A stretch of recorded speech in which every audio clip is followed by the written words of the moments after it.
All right, let's go back over here. I think you've had your hand up. Well, sorry about that.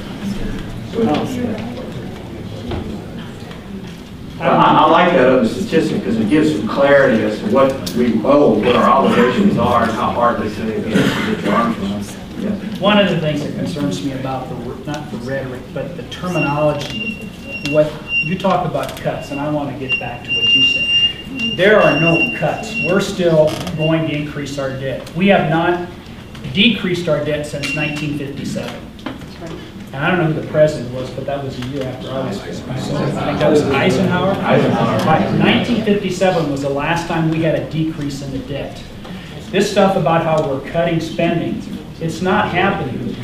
If you want to cut through the BS, and we all need to do this, go get on the internet and look at what the debt level is this year versus the next year and the next year, and don't believe any of this other, I'm sorry, stuff that's coming out of Washington. They will always figure out a way to manipulate the numbers. I'm not here to manipulate you. I'm here to give you the facts. These are facts. These are facts. These are facts. These numbers are not disputable. They are facts. Now, what happens in the future in terms of future growth of spending is up for debate. Does the current projection still grow in spending? Yes. We've got 10,000 people a day retiring into programs that most Americans very deeply support. And that's part of the problem here. How are we going to make the changes so that we can protect the current generation and strengthen these programs for the generation to come? That's the debate. I'm telling you this is fact. I can't let you sit there and say that I'm lying.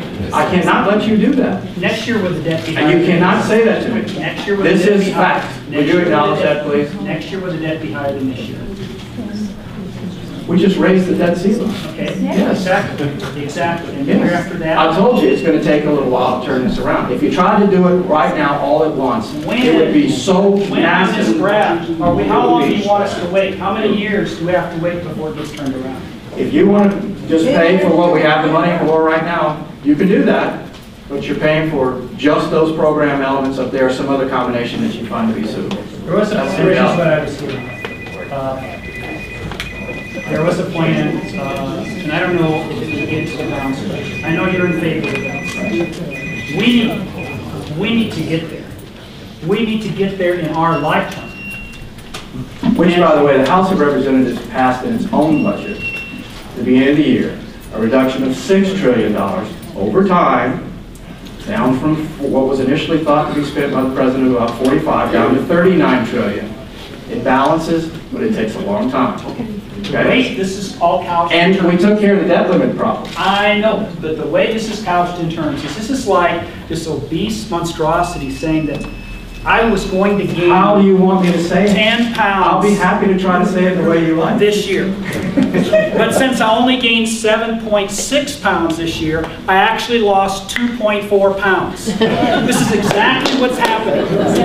If you take off the pounds, add on trillions of dollars, that's what's going on. This is the bill of sale you're being sold. We have 144, maybe as low as $114 trillion of liabilities that we are responsible, the children are responsible. And someone brought that up. Let's put this gentleman right here in the blue shirt. Let's put those in real numbers. Okay, let's give somebody else a chance. Let me just finish. No, you've had a lot of time. You've had a lot of time. If you divide that by 360 million people, that is for man, woman, and child. $45,000. No, $360,000. For the present value of the future obligation, yes. But currently to pay this off, it's $45,000. I agree with that. Thank you for your remarks.